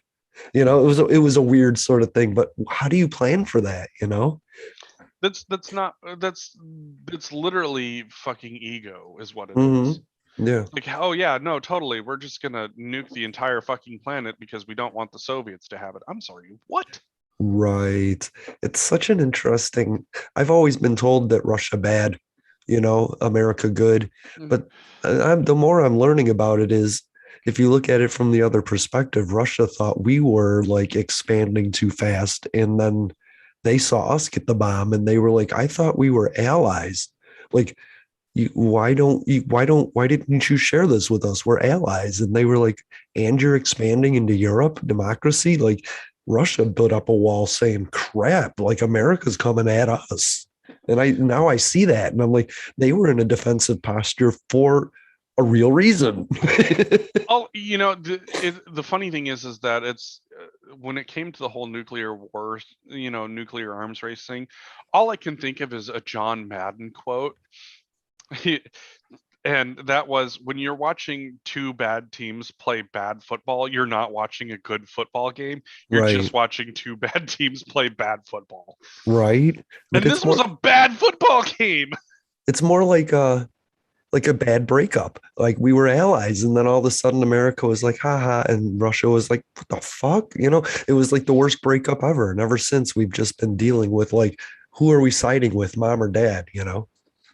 It's and my hope is that other countries would realize, like, this whole idea of having a bunch of nuclear fucking arms is a terrible, terrible Terrible. decision. I mean, how bad are nuclear arms when Mikhail Gorbachev, the final leader of the Soviet Union, flat out said it has become a huge disarmament uh Hmm. speaker, like that. It's these things have got to go. You know what's funny? After they built the nuclear bomb, right? The US found out Russia well, actually, we a spy. That's an interesting, great story. Look it up. A spy the whole time was giving Russia all of our information. Really smart spy that, Hmm. it was a ring. It was kind of cool, but he had a photographic memory. I can respect the person, but not what he did. You know what I mean? Right, right, But right. then somebody wanted to build the hydrogen bomb because Russia had the nuclear bomb, and Oppenheimer was like, no, ooh, that's a genocidal bomb. And most of the government believed in that we don't need to create genocidal bombs. But then a small contingent framed Oppenheimer as being like a spy or He Russian was a communist. adjacent, Yeah, right? he A was a communist communist supporter, sympathizer. right? Sympathizer. And then so they pushed all of the dissenters out of the way to start building the hydrogen bomb. But there was a point in history where it might not have escalated, right? Hmm. Or Russia would have built a hydrogen bomb because they knew we had it? Or could we have talked at that point and said, hey, we both have one bomb? Cool. You know what I mean? Or like after realizing that you could fucking obliterate an entire city, be like, Mm-hmm. ooh, bad form, bad Right. form. But that's what I'm saying. Could we have just like at that point, like used diplomacy with Russia and been like, all right, anything further, we'll just work together on because we are allies. You know what I mean? Well, it Or, would have been nice, but instead we went, we saw the I will say this, we saw the dangers of mhm. authoritarian communism. You are, by the way, I said, communism is kind of like democracy. And you were like, no, it isn't. And I looked into it and you are absolutely right. It is not, not at Not all. even So kudos close. for that. I don't know where I was going with that, but it wasn't at all accurate. It's a single party representative authoritarian government. You know what I mean? Nothing Yeah, like us. no, not even close. No. Not even fucking close. That's one of those things like like we've talked about before is like I'm pretty sure that the people who flat out yell communism at everything here in the United States Mhm. wouldn't know what a fucking communist was, you know, Right. or they would be utterly surprised at what Hmm. communism actually is because it isn't even close to No, what it they think isn't. it is. Not even close. Like it's like if we were trying to figure out how close we were to communism and be like, here's the sun, here here is earth, and by the way, like about 100 miles that way is where Mhm. communism is, and this is like where your decision is like right here. Yeah. There's a line in the Truman Show, and they're like, "Where would you go if you could go anywhere?" And he says, "Fuji," because it's as far on the earth before you start coming back. That's communism, right? Like it's as far you can get before you start coming back. Quite literally. Yeah. Ugh, ick. Okay. Yeah. Ick. I But love where you make my mind go sometimes. You know, what can I say? I have these thoughts and then we just move right past that and have more thoughts. It's kind of cool. So there was an earthquake in Haiti, by the way, right? Yep, there was a huge Fuck. earthquake, and there was a slight tsunami that came with it. It was Oh, like three good. to nine feet. Okay. Um, so I mean, it was worse than their 2010 earthquake. Wow, that killed like 230,000 people. I so that one was a 7.0. This one is registered as a 7.2. I have no idea what the counts look like on that because everything's Right. been flooded out by the Taliban just literally like Hmm. walking through Afghanistan being like that's ours, and everybody's like yeah, that Yeah. sounds good. I mean, I'm sorry. Yes, I was yelling at the TV because it was Andrew Cuomo week. And I kept saying, people are suffering and dying. There's still kids in detention centers. Like there's suffering all around the world. Nobody Hmm. gives a fuck about a New York governor except for the New York media, you know? Yep. Like, stop broadcasting it. We know he's a scumbag. It was a week of, I can't watch this because it starts with Andrew Cuomo and goes on for 40 minutes. Every podcast, like I tried listening to, every TV show was, I mean, commercials. I couldn't get away from Andrew Cuomo, and he's a dirtbag. And I just don't, I just hated it. And nobody cares about you, New York. you know? Well, and there's no reason to keep, this is one of those things where it's like I hope to God that he faces the wrath of, justice. I Of hope to God course. that, but outside of that, it's like everybody's going to be speculating and doing their whole, like, all right, the New York AG put out this report. We read a page of it, and now it's time Mhm. for 50 minutes of opinion. That's my problem. The further away from it, the less opinion I should have. I only hope that the victims are satisfied with the outcome. I don't give a fuck if I am. You know what I mean? And that goes Right. for everybody. Everybody. I feel a victim of Donald Trump, so I kind of want to be satisfied. But like others down the line, I don't give a fuck about. I don't care about Mississippi's governor. I don't. I don't have an opinion. I'm that far away from it. And you know what? I it's yeah. I It's just important. It's important that we need to start saying the phrase, I don't have enough information to form an opinion yet. You Mhm. know, we need to stop having an opinion because somebody we know decided to have one, and we need to have an opinion on that. Research Mhm. before you tell people publicly your opinion. Like, Mhm. don't look like an idiot. Check it out first, you know? Exactly. I mean, Yeah. this is it's pretty simple. It's like we talk about the stuff that we're quite well versed in. You know, Yeah. it's one of those things where we spend a lot of time looking into certain subjects. We spend a lot of time analyzing certain things on our own, Yeah. and we come back and we talk about it. And Right.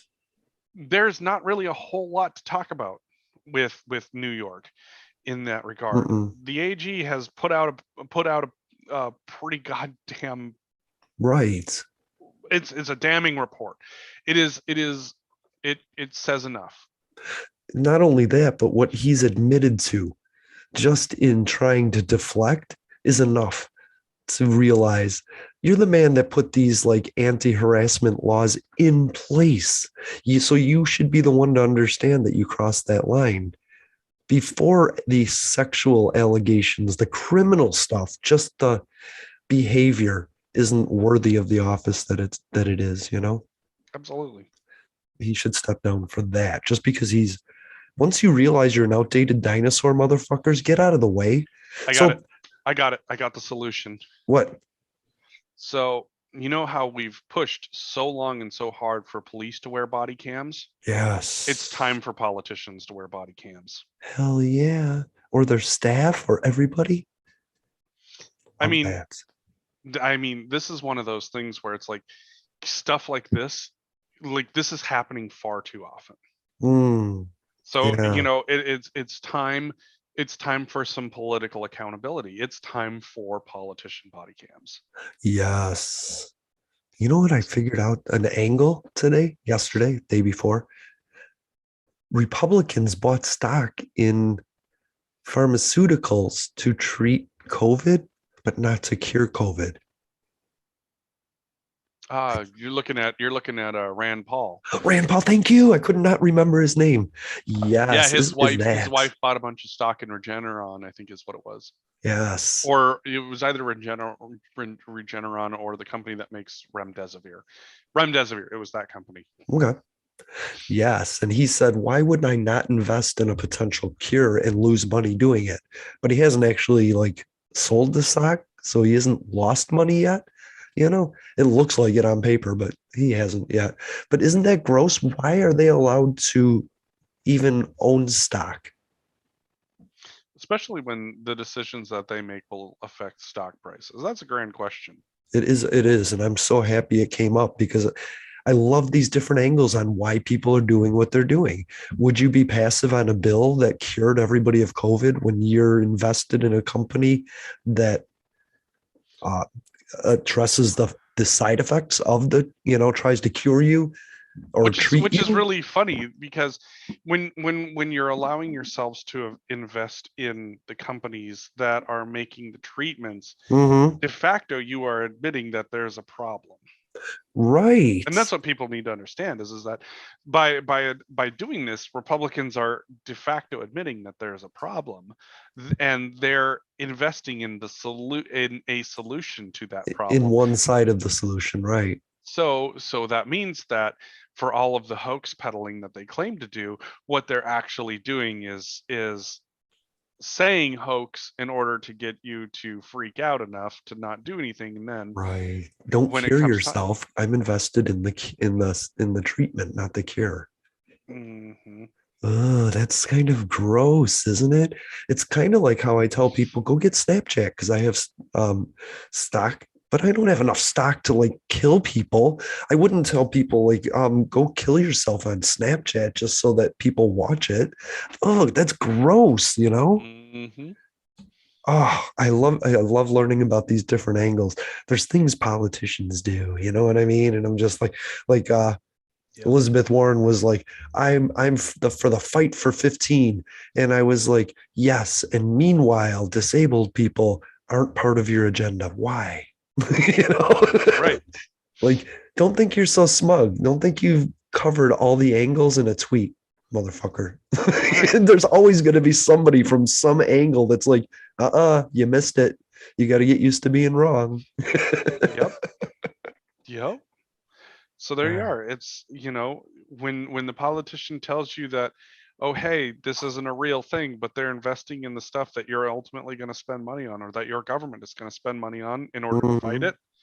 They are admitting that it's a problem. They just aren't saying it out loud. Right. It's all how it spins after the fact, right? Yep, exactly. Gross. Is there anything we Yeah. didn't cover? We covered more than I thought we were going to cover. I was just going to do the Joe Biden trilogy of horror story this week, but we got a lot more in desalinization, carbon capture. Let's do that, by the way. Yeah. Andrew Cuomo's scum. Like, Yeah, we went all over the place. So yeah, I like that. Anything we missed?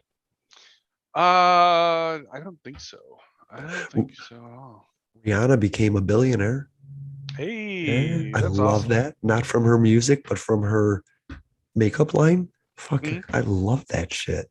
Fantastic. Sorry. I'm not a big I fan of Rihanna, but I love that she's a billionaire because I she's love from the the Bahamas and stuff, you know? well, I love the fact that, when people are able to make something of themselves, Yeah. through hard work. Like Hmm. Rihanna has put in a lot of fucking work to get where she's at. And the fact of the Right. matter is that, you think about all that she has been through, between the Hmm. music industry, her ex, and all that other Right. fun stuff. Now she's a billionaire from the makeup industry. You know, Hmm. she's spent a lot of time and money, and guess what? That makeup line is probably exactly what, the black community needed. Yep. And she gives so much back to her home. I mean, here's the silly thing. Like, I remember watching MTV when they were like, here's a new thing from Rihanna. And she was just this like kind of pudgy, cute Bahamas looking teenager. And I was like, she's gonna be somebody. And I never expected her to be those legs. You know what I mean? Like, Hmm. I just did not see that coming to see her. But watching somebody go through their life from nothing and become something is like it's so cool. That's what Absolutely. social media is for me sometimes, watching Yeah. people grow up, you know? And it's awesome, and I'm glad that she's been able to do what she's been able to do. And I'm waiting for the left to say billionaires are bad and point to Rihanna, but I don't know that that's going to happen. So yeah, so from the to the left, if all billionaires are bad, I'm expecting the backlash on Rihanna anytime now. Otherwise, it's Ooh, not just about billionaires, is it? You just don't like certain people. I mean, don't get me wrong. right, Bill Gates has turned out to be a bit creepy. I mean, Melinda fucked right off with herself over that one. We know right, Bezos is a fucking creep. right. He's just gross. Well, we're Um, finding that out about more and more people. Like mm, more and more sex offenders are getting busted at a higher level with Good. younger and younger people. Gross. Gross, You know, gross.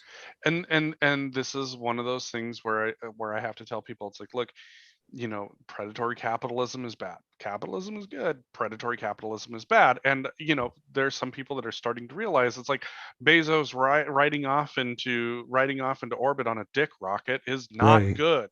Especially when he didn't first put forth the money back into the community that he raped.